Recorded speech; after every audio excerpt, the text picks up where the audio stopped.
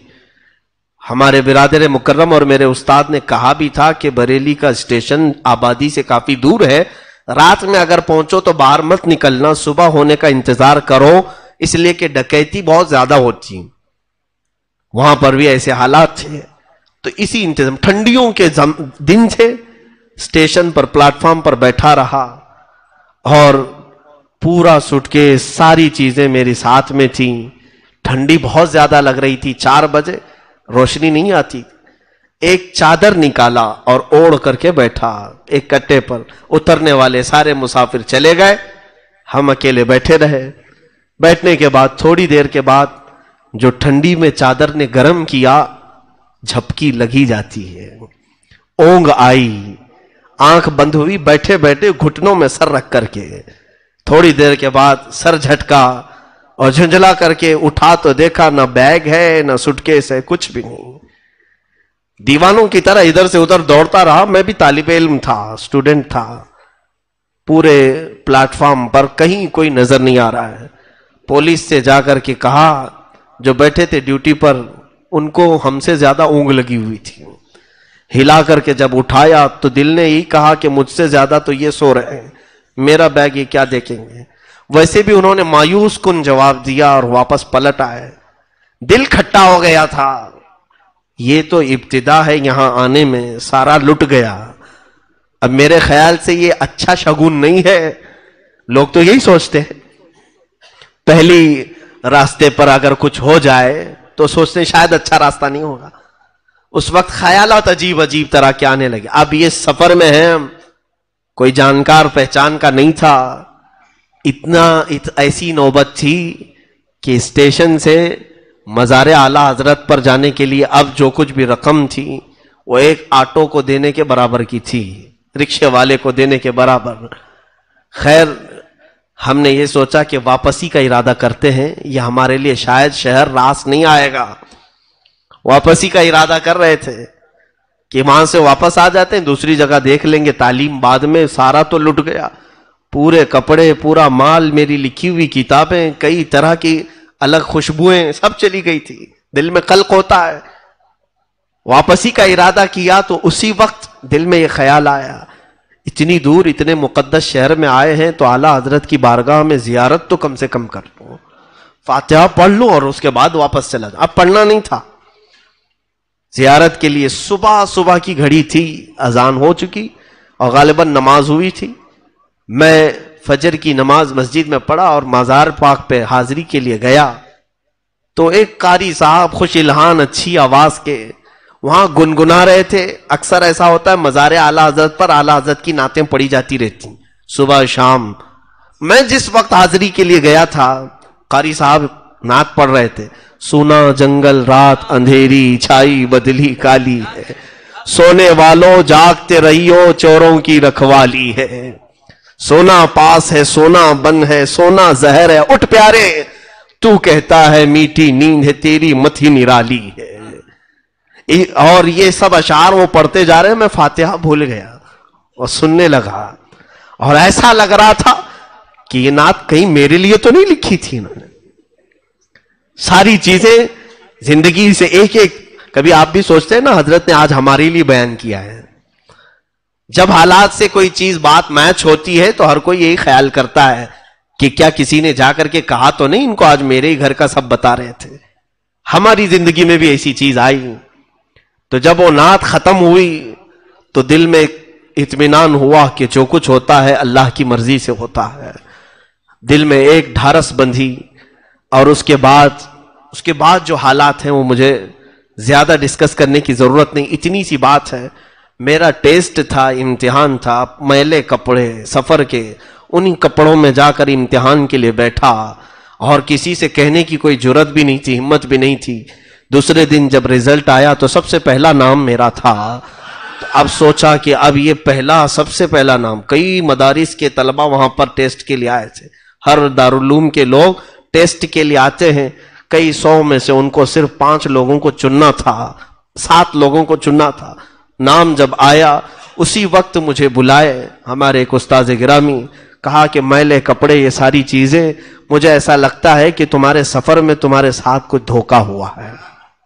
میں نے کہا نہیں. انہوں نے خود پکڑ کر کے مجھے شہر لایا اور شہر لے جا کر کے انہوں نے کپڑے دلائے، پورا سارا سامان دلا کر خود لے کر کے آئے. استاد ان کو خود اپنی فکر ہوتی ہے، اپنے گھر بار چھوڑ کر وہ بھی پڑھانے کے لیے آئے ہوتے ہیں، لیکن انہوں نے اپنے ذاتی رقم سے یہ ساری چیزیں کی. لیکن وہ جو چند دنوں کا عرصہ گزرا اس وقت پتا چلا کہ سفر کہتے کسے. سفر اس لیے کہ حدیث پاک میں السفر کالسقر، سفر جہنم کے راستوں میں سے ایک راستہ ہے. تکلیف اس میں ہوگی، لیکن ابھی ہم بہت ساری انتظامات، بہت سارے اسباب کے ساتھ چلتے ہیں تو احساس نہیں ہوتا. اے سی میں چلتے ہیں اور بہت شارٹ سفر ہو گیا ہے تو پتہ نہیں چل پاتا، ورنہ سفر تو سفر ہے، اور وہ بھی جب مال کچھ بھی نہ ہو. اور اسی سفر کے متعلق میرے آقا صلی اللہ علیہ وسلم نے فرمایا کن عابدی سبیلا فی الدنیا کأنک غریب. اے بندے تو دنیا میں مسافر کی طرح جی، ایسا جیو جیسے کہ تم مسافر ہو. اس لیے کہ مسافر بہت سامان نہیں لیتا، سب چھوڑ کر جاتا ہے. اور سرکار غریب نواز رضی اللہ تعالیٰ عنہ نے اس حدیث پر عمل کر کے دکھایا. عمل کر کے ایسے دکھایا کہ سب کچھ چھوڑا اور پوری زندگی سفر کی حالت میں رہے. پوری زندگی مسافر جیسا رہتا ہے ویسی رہے. جو آپ نے سارا سامان بیچ دیا تھا، رقم بیچی، پھر ان کے راستے میں کون کھلاتا ہے کسی کو کوئی فکر کرنے کی ضرورت نہیں ہوتی. آپ اس طرح سے بغداد مقدس جب پہنچے تو سرکار غوث پاک سے آپ کی ملاقات بھی ہوئی. اور روایات میں ہے کہ تقریباً 57 دن تک سرکار غریب نواز غوث پاک کے ساتھ ایک ہی حجرے میں بیٹھے رہے، ایک ہی حجرے میں. اور غوث پاک رضی اللہ تعالیٰ عنہ نے باہر نکل کر کے اپنے مریدین سے کہا اے لوگوں اسے جانتے ہو، یہ جس علاقے سے آیا ہے وہاں سب علاقے کا یہ مقتدا ہوگا. مقتدا کہتے ہیں لیڈر کو، راجا کو. آج بھی اسی لیے لوگ راجا کہہ رہے ہیں، اسی لیے کہتے ہیں. غریب نواز کو غوث پاک نے فرمایا تھا یہ جس علاقے سے آیا ہے اس علاقے کا مقتدا ہوگا، لیڈر ہوگا. اور ایسا مقتدا انہیں بنایا گیا ہے کہ زمانے گزرتے گئے لیکن وہ مقتدائی اور وہ لیڈرشپ کبھی ختم نہیں ہوتی، وہ سلطنت اور حکومت ختم نہیں ہوتی. سرکار غریب نواز رضی اللہ تعالیٰ عنہ وہاں سے نکل کر پھر نیشاپور پہنچے. وہاں پر کچھ لوگ آئے اور ان سے بزرگوں کے بارے میں بات چیت کر رہے تھے. تو ایک بزرگ کا نام انہوں نے لیا کہ یہاں پر ایک بزرگ ہے حاجی شریف زندانی. جیسے ہی نام سنا اچھل پڑے، یہ کہاں رہتے ہیں؟ کہا بس نیشاپور سے 8 میل دور ہے. لیکن ان سے ملنے سے پہلے آپ حضرت خواجہ عثمان ہارونی سے ملے. کہا وہ کہاں رہتے ہیں؟ کہا وہ مدینہ طیبہ میں رہتے ہیں. اس لیے کہ خواجہ شریف زندانی اب کسی کو ملتے نہیں، وہ اندر ہو چکے ہیں. زندانی کہتے ہیں قیدی کو. قیدی کو حاجی شریف رحمت اللہ تعالی علیہ پوری زندگی اپنے آپ کو قید خانے میں رکھ دیا تھا. قید خانہ جیسا ہوتا ہے، ان کو زندانی کہتے ہیں. قیدی کی طرح رہے، اس لیے کہ میرے آقا نے حدیث میں فرمایا دنیا سجن للمؤمنین و جنت للکافرین. دنیا مومن کے لیے قید خانہ ہے. تو یہ اولیاء ایک ایک حدیث کو لیتے تھے اور اس پر عمل کر کے دکھاتے تھے، قیدی بن کر کے رہے. سرکار غریب نواز رضی اللہ تعالیٰ عنہ وہاں سے مدینہ طیبہ پہنچے. مدینہ طیبہ میں خواجہ عثمان ہارونی کا بول بالا تھا. اس وقت وہ بڑے شیخوں میں گنے جاتے تھے. ایک مقام پر آپ درس دے رہے تھے خواجہ عثمان ہارونی. حضرت خواجہ غریب نواز رضی اللہ تعالیٰ عنہ اس حجرے میں داخل ہوئے اور کونے میں بیٹھ گئے. وہاں بڑے بڑے مشائخ بیٹھے ہوئے تھے جو ان کی تربیت میں تھے. خواجہ عثمان ہارونی آنکھ بند کر کے وہ بیان کرتے تھے، وہ توحید پر بیان کر رہے تھے. اچانک آنکھ کھولی اور کہا گلستان توحید کا کوئی چمکتا ہوا ستارہ مجھے میری محفل میں دکھ رہا ہے، توحید کا کوئی علمبردار میری محفل میں مجھے نظر آ رہا ہے. آنکھ کھولی اور محفل سے اٹھے اور اس کونے پر جا کر غریب نواز کا ہاتھ پکڑ کر اٹھایا اور کہا مرحبا مرحبا، آؤ ہماری گدی پر بیٹھو. اجنبی تھے غریب نواز، انہیں پکڑ کر کے لائے. یہی تو ہم کہتے ہیں کہ اولیاء کاملین صرف ظاہر کو نہیں دلوں تک کو دیکھتے ہیں، ان کی نگاہیں اندر تک کو دیکھتی ہیں. حضرت خواجہ غریب نواز کو لایا اور اپنی گدی پر جب بٹھانا چاہے تو آپ کا جسم کانپنے لگا. حضرت خواجہ عثمان ہارونی نے کہا کہ تم میں نے جو بیان کیا ہے اس ادھورے بیان کو مکمل کرو. توحید پر بیان کر رہے تھے. حضرت خواجہ غریب نواز ان کے سامنے ہی کھڑے ہوئے اور باقی توحید پر جب بیان کرنے لگے. اللہ اکبر. روایت میں ہے کہ جتنے اس مجمع میں بیٹھے تھے مشائخ، سب کے سب وجد میں رب العالمین کی بارگاہ میں مہ ہو کر اپنے کپڑے پھاڑنے لگے ہیں حضرت خواجہ غریب نواز کے بیان پر.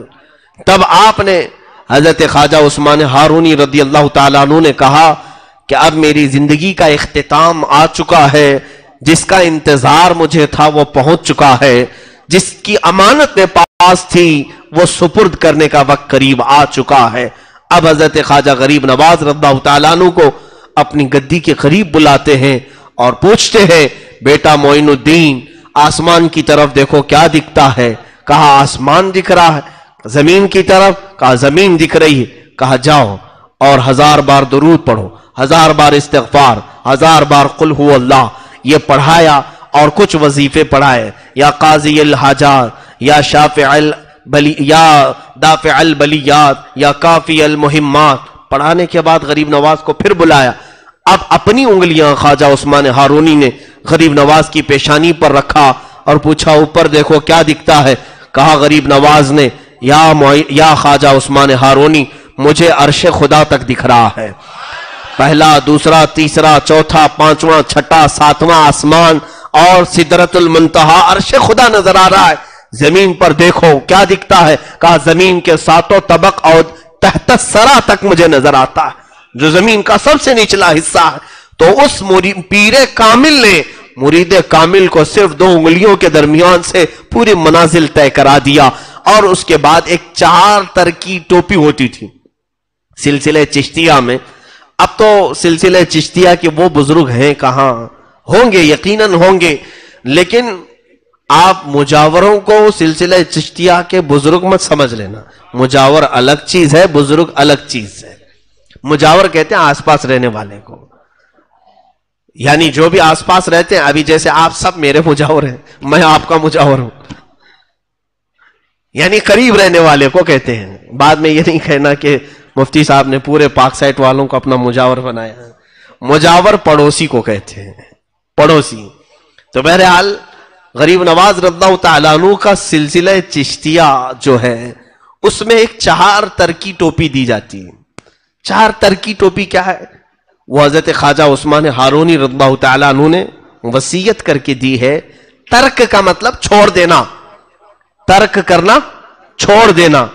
سب سے پہلی چیز ترک معاصی، ہر طرح کے شبہ اور حرام چیز کو بھی ترک کر دینا، ایک ترک. دوسرا ترک ہے دنیا کی ضرورت کی چیزیں بھی ترک کر دینا سوائے زندگی گزارنے کے. یعنی یوں سمجھ لیں کہ بہت سارا گھر بنانا، گاڑی بنگلے، یہ ساری چیزیں، یہ ترک، دوسرا ترک. تیسرا ترک آخرت کی زندگی کو بھی ترک کرنا اس میں لکھا گیا. حالانکہ سب جگہ مقصود ہے کیا؟ آخرت. لیکن سلسلہ چشتیہ میں فرمایا گیا آخرت کا ترک، یعنی تمہیں روز محشر کا وہ خوف نہ ستائے، سورج کے قریب ہونے کا ڈر، جہنم کے ہولناک ہونے کا ڈر، زمین کے پیتل اور تانبے کا ہونے کا ڈر، یہ سب ڈر نکلے. آخرت کو اگر یاد کرے تو صرف اپنے خدا کے لیے، صرف میرے رب العالمین کے لیے، باقی سب چیزیں ترک. 3 ترک، اور چوتھا ترک ہے خواہشات نفس. فرماتے ہیں جو چیز تمہارا نفس پسند کرے اسے ترک کرنا. وہ کہتے ہیں جب 4 یہ ترک کوئی کر دے تو اسے سلسلے چشتیہ کی 4 ترکی ٹوپی پہنائی جاتی تھی. وہ حضرت خواجہ غریب نواز کو ان کے مرشد نے پہنائی. اب یہاں کسی کو بھی پکڑ کے پہنا دیتے ہیں جو سارے خواہشات کا بادشاہ ہے. شیطانوں کو بھی پہناتے ہیں معاذ اللہ رب العالمین. کوئی نیتا جائے، لیڈر جائے، اسے بھی غریب نواز کی وہ چھوٹی سی چادر کو لپیٹ دیتے ہیں. 4 تر کی ٹوپی تو اب ملے گی بھی نہیں. اس ٹوپی کا کمال بہت ہی عجیب ہے کہ مشائخ نے لکھا ہے کہ وہ 4 تر کی ٹوپی پہننے والا سلسلے چشتیہ میں قبرستانوں کے پاس سے گزرتا تھا تو قبروں والے اٹھ کر بیٹھ جائیں اور قبروں کے حالات وہ دیکھ لیتا جس کو یہ ٹوپی پہنائی گئی. 4 تر کی ٹوپی، اس لیے کہ جب اس نے دنیا کو سب ترک کیا تب یہ ٹوپی اسے دستیاب ہو. یہ خرقہ خلافت ہے. بہرحال حضرت خواجہ غریب نواز رضی اللہ تعالیٰ عنہ مدینہ طیبہ میں اپنے شیخ، اپنے مرشد کی بارگاہ میں 2.5 سال تک رہے. آپ کے مرشد گرامی جب وفات پا چکے تو اس کے بعد حضور اکرم صلی اللہ تعالیٰ علیہ وسلم کے دربار سے اتنا لگاؤ تھا کہ روزانہ غریب نواز میرے آقا صلی اللہ تعالیٰ علیہ وسلم کے حاضری فرماتے اور دیدار فرماتے تھے. روز دیدار کرتے. وہ کیوں نہ دیدار کرے، ان کے وہ دادا بھی ہیں، ان کے وہ نانا بھی ہیں. سرکار دو عالم صلی اللہ تعالیٰ علیہ وسلم کی اس عطا پر وہ خوش تھے. مدینے میں اچانک ایک دن حضور اکرم صلی اللہ تعالیٰ علیہ وسلم کی زیارت میں مشغول تھے. رسول کریم صلی اللہ تعالیٰ علیہ وسلم کا حکم آیا، معین الدین تمہیں مدینہ چھوڑنا ہوگا. بے اختیار رونے لگے، زارو قطار رونے لگے. کہا یا رسول اللہ مجھ سے خطا ہو گئی، مجھ سے کوئی گناہ ہو گیا. کہا نہ، خطا نہیں، بلکہ میری خوشبو تمہیں ہند تک پہنچانا ہوگا.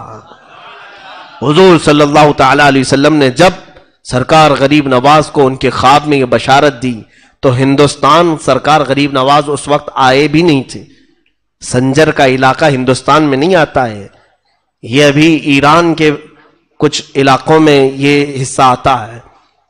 آپ نے سرکار غریب نواز نے پوچھا یا رسول اللہ صلی اللہ تعالیٰ علیہ وسلم، میں نہ ہندوستان کو جانتا ہوں نہ دیکھا ہوں، وہاں کے کسی علاقے کو میں پہچانتا نہیں، وہاں کے لوگوں کی طبیعت کفار و مشرکین کی سخت گیر ہے. رسول کریم صلی اللہ تعالیٰ علیہ وسلم نے ان کے سامنے ہندوستان کا پورا نقشہ کھولا، راستے دکھائے اور پھر فرمایا کہ اے معین الدین تیرا پڑاؤ اس علاقے میں ہوگا. یہ کہہ کر کے میرے آقا نے اجمیر معلیٰ بھی دکھایا. اسی لیے اعلیٰ حضرت فاضل بریلوی رحمت اللہ علیہ نے کتاب میں لکھا کہ دنیا میں کچھ وہ جگہ ہیں جہاں پر دعا رد نہیں ہوتی، ان میں سے ایک جگہ اجمیر مقدس بھی ہے.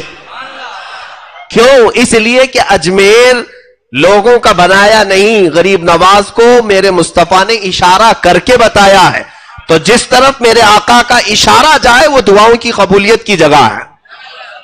اجمیر معلیٰ کی طرف میرے آقا نے اشارہ کر کے بتایا کہ یہ تمہارے پڑاؤ، یہ تمہارے ٹھہرنے کی جگہ ہے. اب بس یہ اللہ والوں کی بات ہی ایسی ہے کہ اللہ اور اس کے رسول کے حکم کے آگے یہ سر خم تسلیم کرتے ہیں. سر جھکا لیا اور صبح اٹھتے ہی سفر کے لیے روانہ ہوئے. اب سفر پر جب چلے تو پھر یہ کافی لمبا سفر تھا. کئی مشائخ کی بارگاہ میں عبادات اور ریاضات کرتے ہوئے حضرت داتا گنج بخش ہجویری رضی اللہ تعالیٰ لاہور آئے. وہاں پر آپ نے چلہ فرمایا اور وہاں سے کچھ فقیر آپ کے ساتھ ہوئے. ان فقیروں کے ساتھ ہندوستان کی سرزمین کا سفر آپ نے فرمایا. یہ وہ دور تھا جب یہاں پر راجے مہاراجے ہندوؤں کے اور بھی کئی علاقے کے کئی طرح کے مذہب والے یہاں پر جی رہے تھے اور ان کی تانا شاہی، بادشاہی، ہر طرح کے ظلم و ستم کی کہانیاں بھی بڑی دراز ہیں. اس زمانے میں کئی مسلمان بادشاہوں نے یہاں پر حملے بھی کیے اور پھر کچھ علاقے فتح بھی کیے اور کچھ جگہ اسلام کا پرچم لہرایا بھی. یہ وہ زمانہ تھا جب شہاب الدین غوری نام کا بادشاہ ہندوستان آتا اور یہاں کے راجوں سے لڑائی کرتا اور واپس شکست کھا کر کے جاتا تھا کئی حملوں میں. ایک وقت یہ آیا کہ 1 لاکھ کی فوج لے کر کے وہ آیا, لیکن پھر بھی شکست کھا کر ہار کر واپس جا رہا تھا. اور اس وقت دلی کی سرزمین سے وہ نکل کر کے افغانستان کی طرف جا رہا تھا شہاب الدین غوری. یہ وہ وقت ہے جب سرکار غریب نواز 7 یا 8 فقیروں کے ساتھ ہندوستان میں داخل ہو رہے تھے. وہ داخل ہو رہے تھے جب یہ فوج شکست کھا کر ادھر جا رہی ہے اور 8 فقیر ادھر آ رہے ہیں. بادشاہ کی نظر پڑی فقیروں پر, درویشوں پر, روک لیا اپنی فوج کو, کہا انہیں لے آؤ, چہرے سے یہ مسلمان لگتے ہیں, اللہ والے دکھتے ہیں, بلا لاؤ. بلایا لایا گیا بادشاہ کے سامنے. حضرت خواجہ غریب نواز رضی اللہ تعالیٰ عنہ اور چند فقیر تھے. پوچھا کہاں کا ارادہ ہے, کہاں چلے ہو؟ حضرت غریب نواز نے آنکھیں نیچے جھکائی اور فرمایا ہندوستان فتح کرنے جا رہا ہوں. ظاہر سی بات ہے کوئی ایسی بات کہے اور ہاتھ میں کچھ بھی نہیں, سامنے والا تو ظاہری اسباب کو ہی دیکھتا ہے. بادشاہ زوردار کہا لگا کر کے فوجیوں سے کہا دیوانہ آ گیا, دیوانہ آ گیا. کہا کہ کہاں چلے ہو ہندوستان فتح کرنے؟ یہ دیکھو میرے پیچھے 1 لاکھ کی فوج ہے, اتنے ہاتھی گھوڑے ساز و سامان ہتھیار یہ سب لے کر کئی بار میں نے حملے کیے. وہاں کی حکومتیں, وہاں کے راجے, وہاں کے مہاراجے بہت سخت گیر ہیں. شکست ہمیں ہر بار ہمیں ہر بار شکست کا سامنا کرنا پڑا, اور تم 8 فقیر مل کر کے کہہ رہے ہو ہندوستان فتح کرنے چلے. حضرت خواجہ غریب نواز رضی اللہ تعالیٰ عنہ نے اس کی سخت باتوں کا کوئی نوٹس نہیں لیا اور اپنے فقیروں کو ہاتھ میں پکڑا اور کہا چلو چلو چلتے ہیں. اور پھر کہا ہے بادشاہ غوری شہاب الدین, فرق تجھ میں اور مجھ میں یہ ہے کہ تو جب بھی جاتا ہے اسی فوج کے بھروسے پہ جاتا ہے, اور معین الدین صرف اللہ کے بھروسے پہ جا رہا ہے. میرا رب وہ سب سے بڑا بادشاہ ہے, اور جب وہ چاہے کسی کے قدم کو کہیں پر بھی جما دے. اور وہ الفاظ تاریخی تھے, آج بھی وہ الفاظ کی گونج ہر جگہ نظر آتی ہے. اسی معین الدین چشتی نے کہا تھا میں اللہ اور اس کے رسول کے بھروسے پر آیا ہوں. وہ بھروسہ اتنا کامل تھا کہ کوئی کچھ بھی میرے غریب نواز کا بگاڑ نہیں سکا. ہر طرح کی کوششیں ہوئی بھی, لیکن آپ کے قدم کو کوئی ذرا برابر ڈگمگا بھی نہیں سکا. عزیزان گرامی, یہ توکل غریب نواز کی زندگی سے ملتا ہے کہ ہمیں بھی یہ چاہیے کہ زندگی کے کام و کاج اللہ کے بھروسے پر کرو, رب تعالیٰ کی ذات پر چھوڑو. کوئی کیا بگاڑے گا, کسی کی کیا مجال ہے, کیا حیثیت ہے. ظاہری طور پر کوئی اگر کچھ تکلیفیں پہنچائے تو یہ ہمارے آزمائشوں کا دور ہوتا ہے. رب تبارک و تعالیٰ جب کسی کو مقام دیتا ہے تو پہلے اسے آزمائش سے گزارتا ہے, امتحانات سے گزارتا ہے. حضرت خواجہ غریب نواز رضی اللہ تعالیٰ عنہ کی سیرت پر بہت ساری باتیں ہیں, لیکن میں آج مختصر سے آپ کو گھیر دوں. اجمیر معلیٰ پہنچے تو یہاں بہت سارے مقابلے بھی ہوئے جادوگروں سے اور بہت سارے راجوں سے. کبھی انہوں نے پانی روکا, کبھی کھانا روکا, کبھی آپ کی جھوپڑیاں اجاڑ دیں, کبھی پتھر آپ کے اوپر ڈالے, سب کر کے دیکھ لیا. لیکن وہ فقیر جہاں بیٹھا تھا بیٹھا ہی رہ گیا, وہ درویش جہاں پر تھا آج تک ہے. یہ لوگوں کو ان سے بھی سبق لینا چاہیے. 5 سال کے بعد جو بار بار ہاتھ دے کر کے اوٹ مانگنے آتے ہیں, بھیک مانگنے آتے ہیں, کچھ بھی دکھا دکھا کر کے. ابھی تک تو لوگ کرنٹ کی بات کرتے ہیں, ہم کرنٹ دیں گے آپ کو, یعنی پبلک سمجھتی نہیں ہے کرنٹ دیں گے کا مطلب ہے شاک دیں گے, یعنی وائر لگا دیں گے, تم اوپر سے نیچے ہل جاؤ گے. دیہاتوں والے بہت سارے بیچارے خوش ہو جاتے ہیں, ارے اس بار کی حکومت آ رہی ہے, وہ کہہ رہی ہے 24 گھنٹہ کرنٹ دے گی, 24 گھنٹہ کرنٹ دے گی. انہیں پتا نہیں ہے بیچاروں کو یہ کرنٹ کون سا دینے والے ہیں, پوری باڈی پر کرنٹ لگائیں گے اور اتنا ہلو گے کہ 5 سال تک ہلتے ہی رہو, اور پھر کرنٹ دیں گے ابھی چند مہینوں کے بعد. ہاں دیکھنا الیکشن کے مدوں میں یہی ہوتا ہے, ہم آپ کو بجلی دیں گے, کرنٹ دیں گے, پانی دیں گے, یہی سب. یہ بہت پرانے وعدے ہو گئے, کچھ نیا لانا چاہیے. اور شاید اس بار کی جنریشن ان کو ووٹ دے گی یہ کہنے پر کہ ہم آپ کو آئی فون دیں گے. ہو سکتا ہے یہ بھی مدعے آئے ہیں, لیکن میرے سرکار غریب نواز نے کسی کے سامنے کوئی ایسی بڑی بات کہہ کر کے حکومت مانگی نہیں. کبھی کسی پر ظلم کر کے یا کسی کو مار کر کے اپنا تخت بچھایا نہیں یا اپنی کرسی بٹھائی نہیں. یہ تو رب ذل جلال نے انہیں بٹھایا ہے کہ کوئی ہلا نہیں سکا کرسی، اور چاہے کوئی بھی آئے لیکن وہ سر جھکا کر آج بھی اس بادشاہ اعظم کے دربار میں پہنچتا ہے۔ انگریزوں میں جب یہاں 200 سال تک تھے، ایک بڑا مشہور رائٹر ہے، انگریز تاریخ لکھتا ہے، وہ واپس انگلینڈ جا کر کے ایک کتاب لکھا ہے اور کہا ہے ہندوستان میں بہت عجیب و غریب چیزیں میں نے دیکھا ہے، تاج محل ہے، فلاں محل ہے، اور بھی بہت ساری چیزیں، لیکن ایک بہت انہونی بات مجھے نظر آئی۔ اس تاریخ میں وہ لکھتا ہے کہ راجستھان کا علاقہ اور اجمیر ایک شہر ہے، وہاں پر ایک قبر بنی ہے اور وہ سب پر حکومت کر رہی ہے۔ اس انگریز نے لکھا ہے کہ ہم نے زندوں کو حکومت کرتے ہوئے دیکھا ہے، لیکن ہندوستان میں ایک قبر حکومت کر رہی ہے۔ اس کی نظر میں قبر ہے، لیکن ہماری نظر میں وہی جنت الفردوس ہے۔ یقیناً وہ اعلیٰ مقام پر پہنچے ہوئے ہیں جنت الفردوس میں۔ عزیزان گرامی، سرکار غریب نواز رضی اللہ تعالیٰ عنہ کی حکومت جو دلوں پر قائم ہے، ہم میں سے کون انہیں دیکھا ہے؟ ہمارے باپ داداؤں میں سے کون انہیں دیکھا ہے؟ لیکن نام آتے ہی کیسے محبت سے ہم جھوم جاتے ہیں، کیسے ادب ہمارے اندر آتا ہے۔ اس بات کو یاد رکھنا کہ محبتیں دلوں میں ڈالنا انسانوں کا کام نہیں، یہ رب العالمین کا کام ہے۔ اللہ رب العزت کسی کو زندہ رکھنا چاہے، صدیاں گزر جائیں گی لیکن اس کا نام باقی رکھے گا، اور کسی کو مارنا چاہے، کل مرا ہے آج بھول جاؤ گے، سال نہیں بیتے گا کہ اس کی قبر کی تختی بجھ جائے گی۔ لوگ گزرنے والے اب فاتحہ پڑھنے والے بھی نہیں رہ جائیں گے۔ جب کسی کو مولا بھلانا چاہے ایسے بھلا دے گا۔ کیا ہندوستان کی تاریخ میں ایسے بڑے بڑے بادشاہ نہیں آئے؟ میں سب کی بات کر رہا ہوں، چاہے وہ کافر ہو چاہے مسلمان ہو، جنہوں نے نفع کا کام کیا انہیں اللہ نے ہمیشہ باقی رکھا، اور جنہوں نے تکلیف پہنچائی اور کچرے کا کام کیا ہے انہیں اللہ تعالیٰ نے ذلیل کیا اور برباد کیا۔ کچھ لوگوں کے نام اگر برائی سے آج لیے بھی جاتے ہیں تو اس لیے کہ لوگوں کو عبرت ہو جائے کہ تم ایسے نہ بنو۔ عزیزان گرامی وقار، سرکار غریب نواز رضی اللہ تعالیٰ عنہ کی شان کریمانہ اور ایسی کہ بابا فرید الدین گنج شکر فرماتے ہیں میں نے تقریباً 20 سال غریب نواز کو دیکھا، ایک بار بھی آپ کو غصہ آتے ہوئے نہیں دیکھا، کبھی غصے میں کسی کو بات کرتے نہیں دیکھا۔ جب کبھی کوئی آتا، حتیٰ کہ آپ کی مجلس میں ایک مرتبہ ایک آدمی قتل کرنے کی ارادے سے چھری اندر لے کر کے آیا ہے، زہر میں اچھی طرح سے بجھا کر کے، اور محفل میں بیٹھے اور لوگ اٹھتے گئے، اسے اچھا موقع تھا۔ سرکار غریب نواز نے اپنا چہرہ اٹھایا اور اس کی طرف دیکھ کر کہا، میاں جس کام کے لیے آئے وہ کام پورا کر لو، آپ جس کام کے لیے آئے وہ پورا کر لو۔